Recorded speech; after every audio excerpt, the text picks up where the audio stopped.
Hello everyone and welcome to RecruitBuddy's webinar on navigating work-life balance, and happy International Women's Day to you all.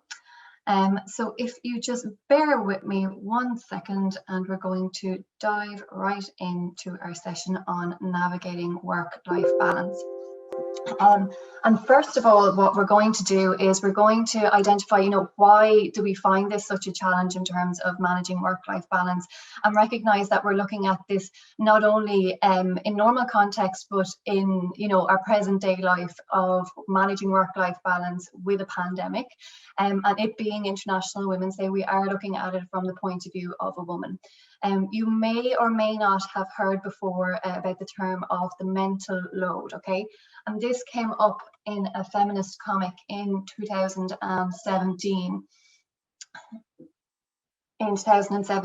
And it kind of identified what the mental load that is specifically towards women has been affecting, and it is the kind of checklist, if you will, that we have in our head constantly, and that is the, when is the baby due the vaccine, do we have enough milk in the fridge, what a load of washing needs to go on. And I'll go back to the point that came up in 2017, and obviously since then we've come to a pandemic which has only added to it further. And all these things, if you're doing homeschooling, we're all home all of the time now, so the cleaning is just building up and up and up, as is the laundry. So you can see this kind of diagram that I have on the screen here now, in terms of what makes up the mental load, particularly for us. Now, I'm sure you would have heard on the media a lot today that it's kind of exacerbated the disparity between men and women in terms of workload. It also has identified that unfortunately women are 1.8 times more likely to have their job at risk with COVID. So there is still a bit of a disparity there, and that does kind of add the stress and add the workload in terms of navigating work-life balance. But let's look at how we can overcome it, or how we can navigate it, because unfortunately there's not a winning formula on how to overcome this, but we'll look at some tools and ways that you can help. Okay, so first what we want to do is we want to evaluate and have a look at all these different pillars. So I would really encourage that you write out all of these pillars, and what you do is you rate them from 10 to 1, 10 being I'm really satisfied, 1 being I'm really unsatisfied with this particular area. And if anything is on 5, 6 or below, it's really time to take a step back and see, okay, what is the issue here? And some of it may be COVID relevant, and we're going to dive into it a bit more now. And to say as well, any questions or anything like that, just pop them in the question box, and I'll be doing a Q&A towards the end. Okay. So yeah, let's have a talk around this. So work, if your work is below a 5 or 6 on the rating scale, what is the issue? Again, it could come down to COVID now. So maybe unfortunately some of your team members have been put on temporary layoff or redundancy because of COVID, which means that your workload has increased, making you feel a bit more overwhelmed. Or maybe, unfortunately, you're in the position of being made redundant because of COVID, and you're looking to get back into the workforce, and that's obviously could be a very stressing factor. So my point on that is that if it's COVID relevant, hopefully it is only short term, and it will be with the vaccine and everything, things can look brighter. So what I will be encouraging here is to write out these pillars, and then kind of doing short term and long term goals in this. So what are you rating yourself as a number now, and then maybe do a 6-month goal of where do you want to be, and what are you going to put in place in terms of getting to that higher number. Then if we talk about family, friends and relationships, again, this could be affected by COVID. Maybe you don't have as many supports in terms of childcare and that you did previously, so you'd hope to improve on that. Health and well-being, self-care is a really popular term at the minute, and we're actually going to look at that a bit more in a second as well. And household, again, rating out of 10. Again, at the minute, we're all, many of us are working from home, and that may not always be fit for purpose. While there was a time we thought it would be ideal, actually getting up working in your home, doing all the cleaning, as I said, doing, you know, having all your meals and everything like that in the same place, it can be tough, and it can lead to, like, you know, barely leaving the house or seeing outside of those four walls. So what I'd encourage in this instance is setting an alarm. So, you know, maybe pre-COVID you had a half an hour commute, so you could set an alarm half an hour before you're due to start work, go for a walk, come back into the house as if you're going to work. Similarly, towards the end of the day, you want to set that half an hour alarm before you're due to finish, wrap things up and finish up, and, you know, clear your work stuff away as much as you can, so that you're back in your household environment and that you're really making that mental break. If we talk about finances, I'm rating that out of 10. Come on, I mean, we'd all love to win the lotto, but I don't know if many of us would be at a 10 right now. And I suppose, again, unfortunately, because of COVID, there's quite a disparity here. There's the people who are still earning the same they did pre-COVID and not having as much expenditures, so they're able to save more. And then there are the people who are unfortunately not earning as much as they would have pre-COVID, who may be struggling from that point of view. But I think one thing we have learned here is that we don't really need everything that we thought we did. We can kind of come back to basics. And, you know, it's good to have a goal on this. So maybe if you're saving for something big like a house, it's identifying that target of finances, that what you want to sit away, you know, each month, and how do you feel about that now? And then setting that short-term goal of what's realistic for you to save in the next term, 6 months, in terms of your finances, okay? And so these are the pillars, and I'll be referring back to them as we go along. So, you know, when it comes to all of this as well, we want to be realistic. So I mentioned self-care there a minute ago, and it's so important. But we hear so much now about, you know, doing your 10,000 steps, getting your 8 to 9 hours sleep a night, drinking 2.5 liters of water a day, meditating daily. It kind of, you know, can have the opposite effect. It can make you feel under a lot of pressure to have to get all of this done. So, you know, it's all what's relevant to you, and it's all making it personalized and what works for you. Self-care is so important, and I have the picture here of the wilting flowers that haven't been cared for a reason. You know, we can't pour from an empty cup, so to speak, you know, so we have to do what works for us, and that could be listening to music. It could be that getting the 10 minutes to just have a cup of tea to yourself in peace. And you know, it's those things, like, you know, I have here, and I'm not absolutely slagging off any of these areas, like meditation does work for me. Do I do it every day? Absolutely not. Did I do it today? No. Will I do it tomorrow? Maybe. It's just not putting that pressure on yourself. You know, self-care needs to work for you. And I think something I hear a lot, which I do think it works really well, is speaking to yourself as you'd speak to a friend, okay? So if you are thinking negatively towards yourself, would you say those type of things to your friend? And then to bring that to another level, I have a toddler, and many of you who have small kids or have had small kids will know that there's a lot of talk, or you're thinking a lot about, okay, he went to bed late last night, he's overtired, he's cranky, did I give him enough water today? You know, was the breakfast I gave him nutritious? His tummy seems like it's a little bit off.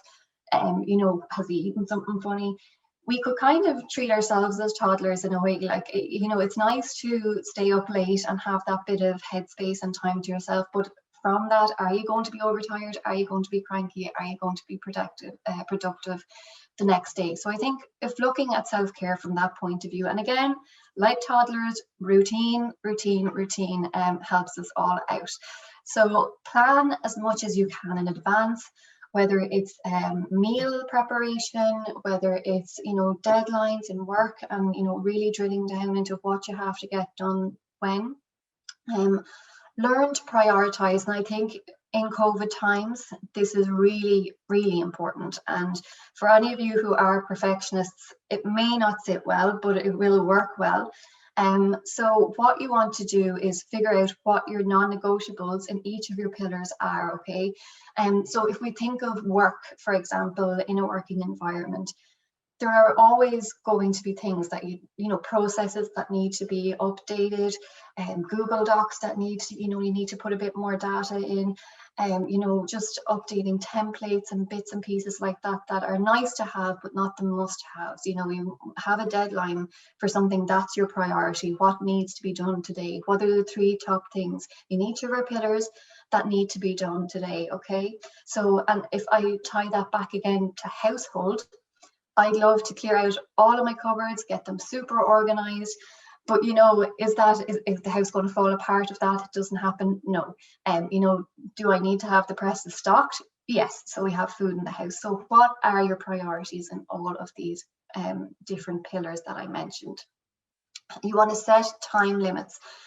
There's a technique called the marinara method that I actually talk to a lot on students when it comes to study, but it can work for work as well. And what it is really is, you work for half an hour, you again set your alarm, you take a 5-minute break at the end of that half an hour, you repeat it and repeat it and repeat it, and at the 4th time you take a 15-minute break. And it's psychological, it's knowing that break is coming and it's having short periods of focus. It does make you more productive, okay? And then it's time, again, going back to our self-care, again, take pause. And if you have, you know, reached whatever your goals are for that day, pat yourself on the back, reward efforts, but on the flip side of that, don't be hard on yourself. Acknowledge that there are times, whether we're feeling unwell, what it is, that it's not always going to plan. And again, be that friend to yourself. So don't berate yourself for not getting done what you had hoped or planned to have gotten done during that day. You know, it's all about being kind to yourself as well. And if I just jump back up to the plan here, and what I will say in terms of planning in advance, again, the pillars are really helpful for that. They're really helpful for your to-do lists, whether it works for you to do it weekly, or, you know, for your long-term goals, or even daily. Again, it's personalized. It's what works for you. Then in terms of identifying your main challenges, again, it's all going to be relevant to your own circumstances. But what I've picked out here are areas that I find challenging and that I do think will resonate with a lot of people. And what we want to do here is we want to take a holistic view. Okay, so stress and overwhelm, I think, is a big issue at the minute. And obviously, when it comes to work-life balance, it's always going to be a thing. So how do you overcome that? I think lists work really well. You know, whether you're doing it within the pillars that we mentioned, whether you're just brain dumping everything onto a page, it helps to get it out of your head, you know, and get it down on paper. It absolutely reduces the overwhelm. Music.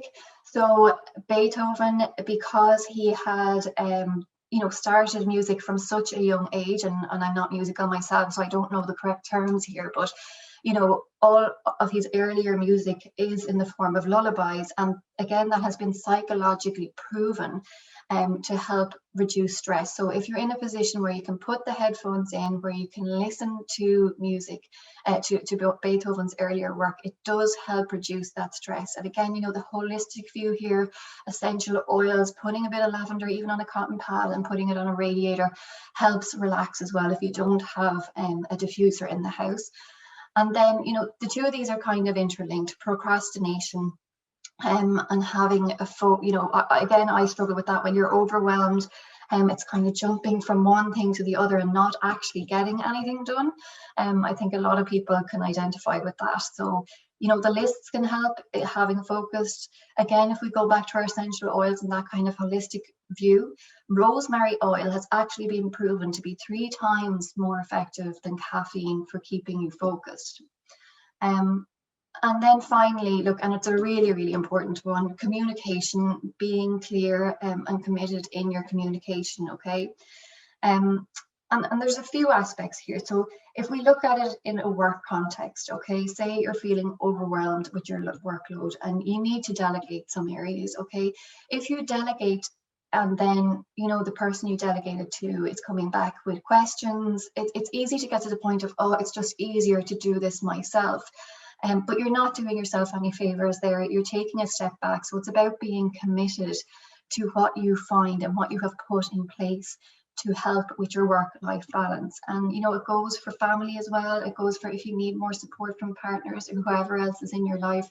It's about communicating that clearly and effectively and sticking to your guns. Okay, if we go back to the young kids, the toddlers again, we know that when they have tantrums and we're trying to, you know, manage behavioral aspects, you have to stick to your guns. You have to stay committed to what we're saying.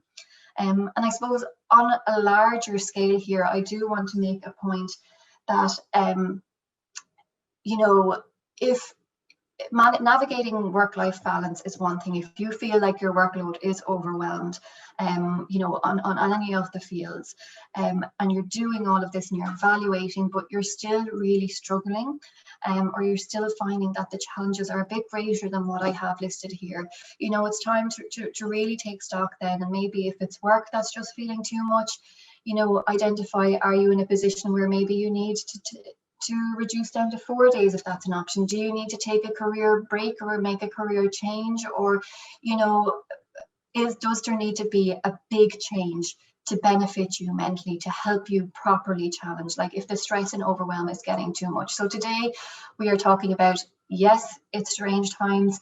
Yes, COVID, it's really difficult at the minute to navigate the work-life balance and all of that. But is it having an impact on your mental health? You know, is it on a larger scale? Do you really need to look at it on a larger scale? But from navigating your day-to-day, you know, I think these are some really top tips that can help you, especially those pillars, especially kind of stepping back and having a look at it in terms of all its different sections and breaking it down. You know, it is going to come down to being very personalized. It is going to come down to your individual situation. And we do offer a one-to-one navigating work-life balance mentor session where, you know, it's one-to-one with myself.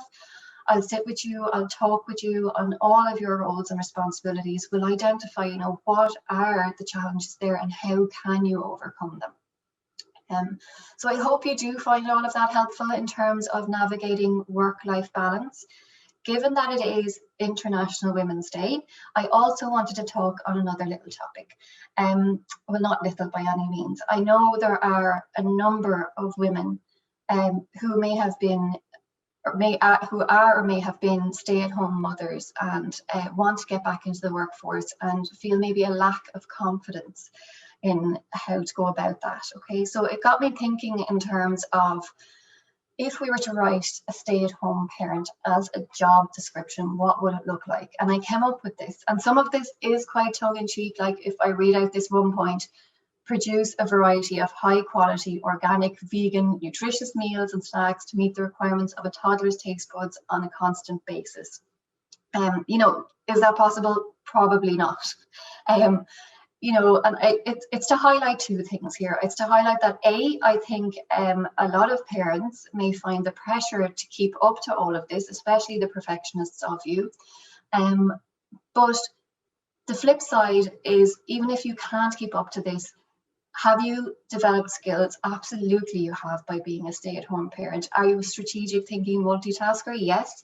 And do you have to have exceptional organization skills as a stay-at-home parent? Absolutely. You know, do you need to be highly adaptable, process-driven, team player with natural born leadership skills, and work well under pressure? And you know, that list goes on and on and on. So it's just really to identify that there are those transitional skills, transferable skills. So while you may feel you've put your career on pause, you know, you have absolutely developed and honed skills that you may not have otherwise. Okay, so it's really to make that point, to build confidence and to know that, you know, you can put all of this in your CV. And what we're going to talk about now is CV top tips in the context of RecruitBuddy. And this is for everybody. It's not just what I was talking about there in terms of the stay-at-home moms. Maybe you're a recent graduate, you need to do up your CV and figure out how to do it. So we're going to talk about a few CV top tips. And what I'm going to do though is just share a different screen. So if you bear with me for one moment, and we will get on that. Okay. So you should be able to see here the RecruitBuddy homepage. And once you set up your login, you can sign up for free here. It will bring you to a resume builder. And you can see here there's all the lovely different templates and everything that are available. You can get templates both free and premium. And what you do then in terms of building a template or a CV, excuse me, here's one I did earlier. So when it comes to your CV top tips, first things first is you want to look at the job descriptions. So if you're applying for a specific job description, you're obviously going to know the skills and everything that have been outlined. If you are, as I mentioned, maybe a recent graduate, or maybe you're thinking of, you're just scoping out the job market, but you're not really sure, but there's not really a specific job you're applying to yet. What you want to do is you want to get a few different job descriptions. So for example, if you're a graduate in social care, you want to find a few social care worker positions and look at what are the common skill sets across them that you can work into your CV. So you want to think of them as keywords, that you're matching up in your CV, especially in your professional biography here or your profile. You want to make sure you have some of the key skills named in here. But what I'm going to show you that is really great about RecruitBuddy, it's definitely one of my favorite things, is the phrase builder here. So when you click into add phrases, and if we just go back to that example of social worker that we have, like here, the healthcare social worker, you can see, and it will bring up a number of different phrases, so you can auto-populate it. So what it overcomes that issue of, sitting in front of a blank page, writer's block. Okay, I know I need to show that I have exceptional organizational skills, but how do I actually phrase that? How do I write that around my previous experience? And, this is great because you just add in the phrases that are pre-populated there, and absolutely, you can tailor them then based on your own role, but the groundwork is there, so to speak. And yeah, so overall, with RecruitBuddy, you're getting a really professional ATS compatible CV that you can use to provide for any jobs or anything like that you're looking for. We also have the ability to work with a mentor like myself. So I'll talk to you a little bit now on the mentorship packages that we offer. Here, one second. So we have a few standard mentorship packages. The first being a job search strategy. Each of these are 1 hour long. So the job search strategy is for someone who knows, maybe there's a particular company, maybe there's a particular role that you want to get into, and it's making sure that your CV is up to scratch for that, that we talk about all of your qualifications and all your experience to date, and we'll put a really robust strategy in place for how to get you that job that you're looking for. We offer an interview skills package, so obviously so important. Preparation is key when it comes to interviews, and particularly, an actual practice mock interview, which we do as part of this, as well as talking about confidence building techniques, identifying your unique selling point for the role that you're interviewing for. And upskilling is another mentorship package we offer, and that can be upskilling in terms of your current role. So if you're wanting to move up the ladder and you feel like you could do doing a few other courses to get you there, or maybe you are thinking it's time to change direction and look at doing a different course that can help you do that. If that's the case, the upskilling package could be suitable for you. Again, as I said earlier, we do offer the Navigating Work-Life package as a personalized package for you as well on our mentorship program. And then finally, we do offer, very tailored, customized packages called either a 3-step plan for success, which is three 1 hour sessions, and I work with you in terms of putting together a plan for success, and this is all around your professional development. This is all about your career development. Where do you want to go? Let's make proper goals, proper long-term plans, have a look at what you need to get you for where you want to be, and we'll look at all the elements. So all of your lifestyle considerations that are linked with your work, and whether that be work-life balance, whether it be salary, or obviously the employment opportunities and everything in that area and the competitiveness of that field. Or we also tailor our 5-step plan to thrive. So that's 5 1 hour sessions. And, you know, it's similar in that we absolutely do look at your plan for success, but we also look at all of those other areas that I mentioned today in our pillars, and we put a plan in place in terms of your overall life goals, really. And we look at all of the goals for each of those pillars, you know, long term and short term, and put a plan in place.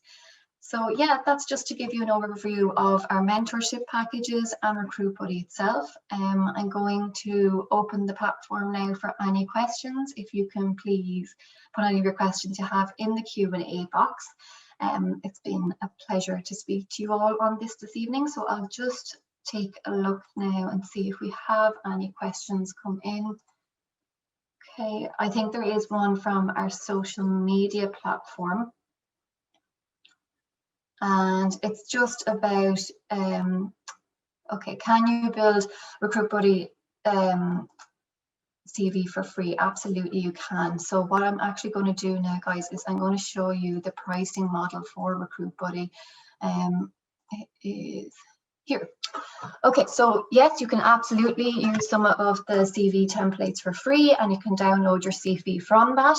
Our premium options do offer, you know, a few extras and more benefits and all of that for a very affordable rate. So you can do 1 month at €18. And what we have found from our experience and our work is that it does take candidates on average 3 to 6 months to secure jobs from start to finish. So that's why our 3-month package is the most popular at €36. And really what the premium gives you is it gives you, you know, unlimited access to all of the CV templates, as well as cover letters. You can store multiple CVs and multiple cover letters, as well as up to 10 video cover letters. So the video cover letter is a really unique aspect of RecruitBuddy, and it's really excellent because you can showcase your personality naturally through the video cover letter, and having more of them available obviously means you can make them bespoke and tailor them to more of your job applications. And the whole strategy, if we were to do a job search strategy, we'd be talking on that as well. It gives you the unlimited pre-written phrases, discounted mentorship cover, coaching sessions, and yeah, it just makes it more accessible and gives you more themes and colors and everything that you can work with on your CV. So, but to answer your question, absolutely, yes, you can build one for free. I think there are more questions coming in here. So, okay, I just ran through the packages there. Are many companies getting on board with the video CVs? Yes, absolutely. You know, as I said, the benefit of the video cover letters as opposed to CVs. So it's not video CVs, it is a video cover letter. So it's going to be short, it's going to be succinct, it's going to be just giving a brief overview of yourself and your experience, which is, you know, what we should be putting on our written cover letters. And, you know, RecruitBuddy do have the option to have your written cover letter and matching your CV as well, if that is your preference. But, you know, it's always important to get yourself seen and to get your personality across. So I think the video cover letter, it does stand out from that point of view. So yeah, I think it's really strong, and I think it's definitely getting more on board. So let me see, I think there may have been another question there. I think it's coming on through another platform, so just give me 1 second.